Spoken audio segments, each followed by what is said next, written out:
Trust me, good observe na this video. This guy made isi otu anaghị. Abụ na this guy na-abụ nwanne akwa ọkọ tiwara akị n'ọba. Unu ga-ekwete? Yes, abụ na this guy kita bụ nwanne akwa ọkọ tiwara akị n'ọba. The junior brother akwa ọkọ tiwara akị n'ọba. Unu ga-believe that? Yes, okay. Just me play in the full video. Ko no ife Prophet Ebuka Obi gwara. Otu Prophet Ebuka Obi si wee were 100,000 naira wee nyekwana ya. Si ya ga-ajụ ya kpụ isi ya. Yes, but this guy na called na obu no kpu isi ya kita that na ori ara nwụrụ abani. Yes, that na obu no kpu isi efo na that na obu makora abani that no ga ara nwe ya. Also me play the full video. Ko no ife this young man kwuru.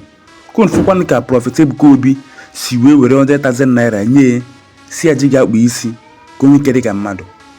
Just watch on this video. But please, when I'm watching this video, please don't forget to share and also subscribe to my YouTube channel. Just watch this to the end. I'm coming back to tell you the full gist. Because this boy, Guanonia boys here, God don't come mad. Now come.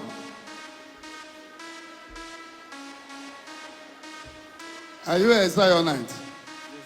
Huh? Yes, sir. You're from Benue? Huh? Yes, sir. So, why can't you barb your hair and be like a Zionite? Sir, me, I don't know what thing that happened, though. The time when they barb my head, before I go barb my head, I no go feel sleep. This thing, now that 10 days fasting, I can't do 10 days fasting for here. But I tell God, say, God, this way, I no go be there like this. I come on my head like this. Put for this altar. Come on this one. Put for this one. All the coin are you, but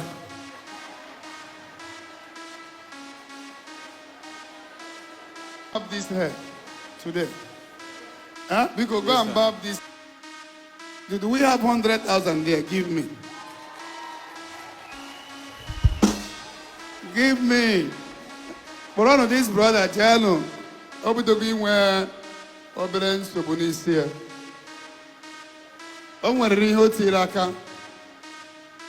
Take this one, go here and barb your hair and come back here. Huh? Yes, sir. One worker, one gallant man. On where Baba no eba, right? And go, barb, eat food. Eat. Huh? How much is to barb hair? 1,000. Yes, sir. Una for Prophet Ebuka Obi, Prophet Ebuka dey le mmadụ anyị niile. O dey line whether na is from which state, o dey line whether na is from outside onye Yoruba. But watch this guy. Otu Prophet Ebuka Obi si wee 100,000 naira nye esi aje ga-akpụgodo isi ka o nkede ka mmadụ. Lekwa anụ nke bụ nni. Chukwu gozie Prophet Ebuka Obi. Yes, maka ndị bloggers na-ekwu ndị apụtụtụ a na-akọ many things about this man. Watch that Prophet Ebuka Obi 100,000 naira nye this young man, nye nwanne akwa ọkọ tiwara akị n'ọba. Si aje ga-akpụ isi. Yes, ndị bloggers aga afọ this type. Aga aflate. Ka okwu abụrụ ife mụta dị iru. Thanks for watching.